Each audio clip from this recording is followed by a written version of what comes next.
Hello intelligence, welcome to Akshay Chopra maths.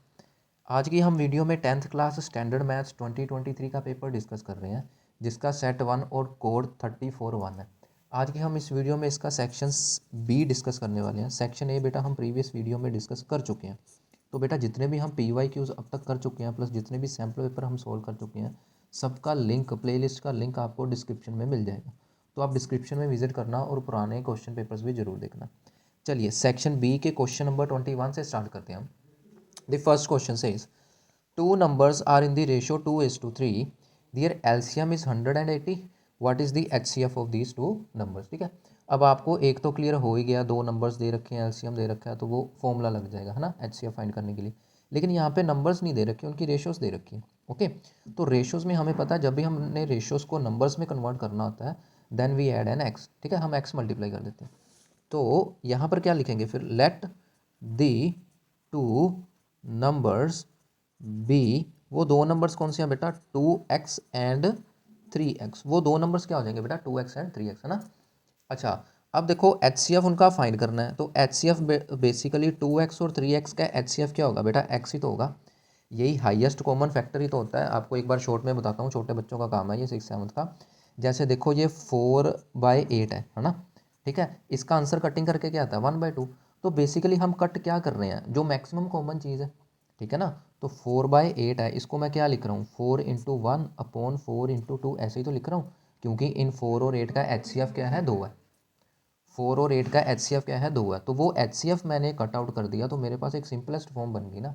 तो basically जो ratio given होती है ना, that ratio is also simplest form. मतलब कटिंग करके 2:3 आ रहा है। हमें नहीं पता इनिशियली 2:3 क्या होगा, बात को समझ गए। इनिशियली 2:3 क्या होगा हमें नहीं पता, दैट कुड बी 6/9। ठीक है, इसकी कटिंग करोगे 3 के टेबल में, ये भी 2/3 आएगा। हो सकता है वो ओरिजिनल ही 2/3 हो, समझे ना। तो हमने क्या करा, वो एक्स मल्टीप्लाई कर देते हैं, ये रेशो का मीनिंग होता है बेसिकली। ओके, और वो एच सी एफ ही हम ऊपर नीचे से कट कर रहे हैं, तो ऑब्वियसली फिर इनका एच सी एफ क्या आएगा, वो एक्स ही आएगा। बात को समझ गए। ठीक है, और जो इनका एलसीएम है, LCM of 2x and 3x, it is given to be 180। ठीक है, अब देखो दो नंबर्स भी हैं आपके पास, एच सी एफ भी है, एलसीएम भी है, तो फॉर्मूला लगा दो। तो फॉर्मूला क्या था, H C F multiply LCM is product of two numbers, ऐसे ही होता है। ठीक है, एच सी एफ क्या है बेटा, इनका एक्स है, multiply LCM 180 and two numbers are 2x multiply 3x। बात को समझ गए। ठीक है, अब हमने फाइंड आउट क्या करना बेटा, एक्स फाइंड आउट करना है, समझ गए ना। तो x equals to 2x multiply 3x upon 180। Cutting कर दो, यहाँ पर आ जाएगा 19, इसकी कटिंग कर दो, यहाँ पर आ जाएगा 30। ठीक है, अब ये 30 बेटा क्रॉस मल्टीप्लाई होकर लेफ्ट साइड पर चला गया, और यहाँ पर क्या बचा, x मल्टीप्लाई सेकेंड एक्स, और ये x हो गया इधर आके डिवाइड, एक x कैंसिल आउट, तो x की वैल्यू क्या आ गई बेटा, 30। ठीक है, तो यहाँ से x की वैल्यू क्या आ गई, 30, और ये x क्या था, यही तो अपना एच सी एफ था। x क्या था, यही तो एच सी एफ था, और एच सी एफ ही फाइंड करना था। Therefore H C F equals to 30 अपना आंसर आ गया। ठीक है, देखो बिल्कुल आसान, बिल्कुल इजी क्वेश्चन था। बस उसने प्रॉब्लम कहाँ क्रिएट की, प्रॉब्लम उसने क्रिएट की ये एक्स पे, कि आपको ये चीज़ पता है कि नहीं, रेशो में जो एक्स होता है वही एच सी एफ होता है। क्योंकि हम जब छोटी क्लास में कटिंग करते हैं, इसको स्टैंडर्ड फॉर्म बोलते हैं छोटी क्लास में। ठीक है, स्टैंडर्ड फॉर्म बोलते हैं या लोएस्ट फॉर्म बोलते हैं छोटी क्लास में जब सॉल्व करते हैं तो। ओके, चलो 22nd क्वेश्चन देखते हैं। If 1 0 of the polynomial 6x² plus 37x minus k minus 2 is reciprocal of other. ये भी बेटा मैंने लेक्चर वीडियोस में बार बार बताया हुआ है कि जब रेसिप्रोकल आ जाए या एडिशन आ जाए तो क्या करते हैं। रेसिप्रोकल में क्या करना है आपने बेटा, प्रोडक्ट ऑफ जीरोस लिखनी है। ठीक है, तो हम क्या करेंगे, एक जीरो दूसरी जीरो के रेसिप्रोकल है ना। ठीक है, लेट अल्फ़ा एंड 1/α भी 2 जीरोस। मेरी बात को समझ गए, उसने बोला ना एक जीरो दूसरी जीरो का रेसिप्रोकल है, तो ये हो गई। देयरफॉर प्रोडक्ट ऑफ जीरोस, यहाँ पर बेटा प्रोडक्ट ऑफ जीरोस क्या बन जाएगा, अल्फ़ा मल्टीप्लाई 1/α, जिससे वो कैंसिल हो गया और हमारा आंसर क्या आ गया, 1। इस वजह से मैंने प्रोडक्ट ऑफ जीरो लिया, ताकि ये अल्फ़ा एलिमिनेट हो जाए, जो मुझको पता ही नहीं है। तो वैसे प्रोडक्ट ऑफ जीरोस क्या होता है, सी अपॉन ए होता है ना। तो यहाँ पर सी की वैल्यू क्या है, नेगेटिव ऑफ k-2, और ए की वैल्यू क्या है, 6 है ना। तो सी की वैल्यू क्या है, नेगेटिव ऑफ k-2, और ए की वैल्यू 6 है, that is equal to 1। Okay, तो ये क्या बन गया, 2 माइनस के इक्वल टू 6, 6 मल्टीप्लाई हो गया, 2 अंदर, ओ सॉरी माइनस जो है फर्स्ट साइन अंदर चला गया। तो ये बन गया 2 - 6 इक्वल टू के, एंड के कम्स आउट टू बी -4। ये आपके 2 मार्क्स पक्के। ठीक है, बिल्कुल ईजी, बिल्कुल सिंपल क्वेश्चन था। Now 23rd question is find the sum and product of roots of the quadratic polynomial. एक क्वाड्रेटिक पोलिनोमियल दे रखा है जिसके sum and product of roots अपने को फाइंड आउट करने हैं, ठीक है। पास एक तो मेथड है कि इसको फैक्टराइज कर लो, इसके दोनों रूट्स फाइंड कर लो, फिर उनको प्लस भी कर दो, मल्टीप्लाई कर दो, आपका आंसर आ जाएगा। दूसरा क्या है, सेकंड चैप्टर का relation between roots and coefficient जो हमने अभी यहाँ पर यूज़ किया उसका यूज़ कर लो, तो वहाँ से भी अच्छा आंसर आ जाएगा आपके पास, ठीक है। चलो देखते हैं 23rd नंबर क्वेश्चन क्या कहता है। वेट अ मिनट, कैमरा, हाँ अब ठीक है 23rd, ठीक है, हाँ ठीक है ठीक है ठीक है। अब देखो 23rd में क्या है, 2x² माइनस 9x प्लस 4, क्या है बेटा ये 2x² minus 9x plus 4 equals to 0, okay. तो इसको जनरल से कंपेयर करेंगे, जनरल इक्वेशन क्या आती है, ax² plus bx plus c equals to 0, यही होती है। तो therefore a comes out to be 2, b comes out to be -9 and c comes out to be +4। इतना तो क्लियर है, ठीक है। अब सम ऑफ रूट्स बोलना है तो क्या आ गया, सम ऑफ रूट्स की वैल्यू क्या होती है बेटा, sum of roots are -b/a, we know that. तो it is negative of b is -7 upon a is 2, sorry -9। तो सम ऑफ रूट्स कितना आ गया 9/2। अभी हमको क्या चाहिए, प्रोडक्ट ऑफ रूट्स। तो प्रोडक्ट ऑफ रूट्स की वैल्यू क्या आती है बेटा, c/a ना। तो c की वैल्यू है 4 अपॉन a की वैल्यू है 2, तो 4/2 कटिंग होके कितना आंसर आ जाएगा 2। बस इतना फाइंड करना था, ठीक है। चलिए नेक्स्ट करते हैं इसका और वाला part. Find the discriminant of the quadratic equation 4x² minus 5 equals to 0। इसका डिस्क्रिमिनेंट फाइंड करना बेटा। And hence comment on the nature of the root, मतलब नेचर ऑफ रूट्स बताने हैं, डिस्टिंक्ट हैं, रियल हैं, नो रियल रूट्स हैं, जैसे भी, ठीक है। Question is 4x² minus 5 equals to 0। Question number 23, question number 23 यहाँ पर कर देते हैं 23। तो question is 4x² minus 5 equals to 0, okay. अब इसका डिस्क्रिमिनेंट फिर से देखो बेटा, जनरल इक्वेशन से कंपेयर कर दो, ax² plus bx plus c equals to 0। Here are a is 4, b क्या होता है कोफिशिएंट ऑफ x, x वाली टर्म यहाँ पर है नहीं, तो b equals to 0 and c equals to -5, okay. Then discriminant is d b² minus 4ac, it is equal to 0² minus 4 into a into C and it will comes out to be negative और negative positive हो जाएगा।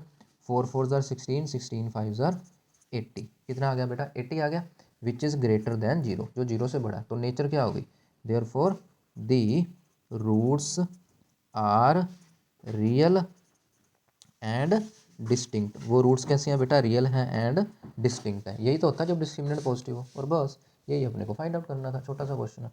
चलिए 24th number question देखते हैं क्या है। 24th number question से if a fair coin is tossed twice, एक कॉइन को 2 बार टोस करा गया, find the probability of getting at most 1 head. ज़्यादा से ज़्यादा कितना हेड मिले बेटा, एक बार ही हेड है। तो पहले इसकी सैम्पल स्पेस बना लेते हैं थोड़ी सी, ठीक है। सैम्पल स्पेस समझते हो ना, मैंने इंट्रोडक्शन में काफ़ी अच्छे से बताया हुआ है। सैम्पल स्पेस को बोलते हैं टोटल नंबर ऑफ आउटकम्स, ठीक है।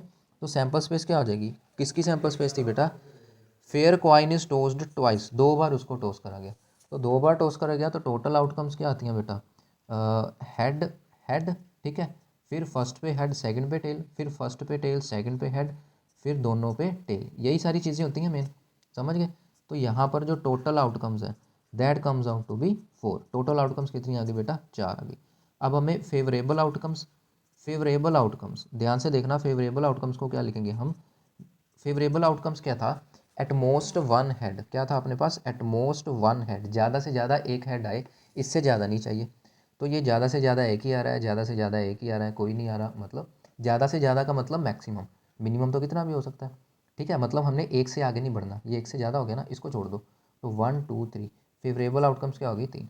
तो therefore probability of at most 1 head, ठीक है, यही हमने लिख देना। इसका मतलब होता है कि इसकी प्रोबेबिलिटी फाइंड आउट कर ले। It is equals to number of favourable, अब बेटा 2 मार्क्स लेने हैं तो पूरा अच्छे से लिखना पड़ेगा, ठीक है। अगर MCQ होता तो फिर तो सीधा ही आंसर लिख देना था। टोटल नंबर ऑफ आउटकम्स, ठीक है, टोटल नंबर ऑफ आउटकम्स, बात को समझ गए, ठीक है। अब फेवरेबल आउटकम्स कितनी है बेटा 3, और टोटल आउटकम्स कितनी है 4, इनकी कटिंग नहीं हो रही, तो 3/4 ही अपना आंसर बन जाएगा, ओके। चलिए अब 25th पार्ट करते हैं। 25th में क्या है बेटा, बड़ा अच्छा बड़ा इजी क्वेश्चन है। Evaluate 5 cos square 60 4 secant square 30 minus tangent square 45 upon sine square 30। देखने में बड़ा लंबा चौड़ा लग रहा होगा, लेकिन बिल्कुल इजी क्वेश्चन है, देखना ध्यान से कैसे कर रहा हूँ मैं। इस वे में करोगे ना तो ट्रिग्नोमेट्री कभी भी मुश्किल नहीं लगेगी, ओके। ट्रिग्नोमेट्री कभी भी मुश्किल नहीं लगेगी। 25वां क्वेश्चन करते हैं, यहीं पे कर लेते हैं।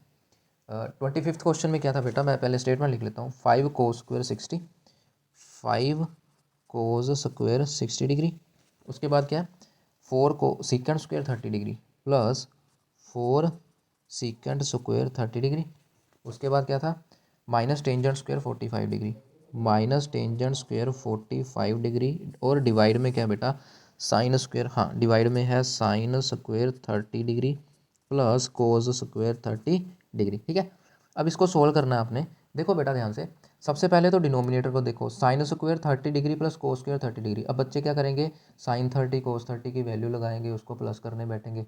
बेटा इतना झंझट करने की ज़रूरत नहीं है, क्योंकि जो आपकी 8.3 लास्ट एक्सरसाइज है, पुरानी बुक्स में वो 8.4 है, नई बुक्स में वो 8.3 है।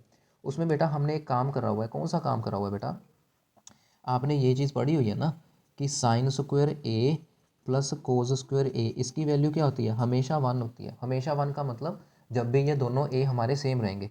तो यहाँ पर देख लो, ये दोनों बार एंगल सेम है ना, यहाँ पे ए 30 डिग्री है और ये दूसरे वाला ए भी 30 डिग्री है। तो यानी कि इसको मैं सीधा 1 लिख सकता हूँ। ठीक है, अगर आप इसको चाहो तो साइन 30 कोस 30 की वैल्यू लगा के सोल्व करो, आंसर आपका 1 ही मिलेगा। तो मैं डायरेक्ट भी यूज़ कर सकता हूँ, ब्रैकेट में ये आइडेंटिटी लिख देंगे ताकि एग्जामिनर को पता चल जाए कि बच्चे को नॉलेज है।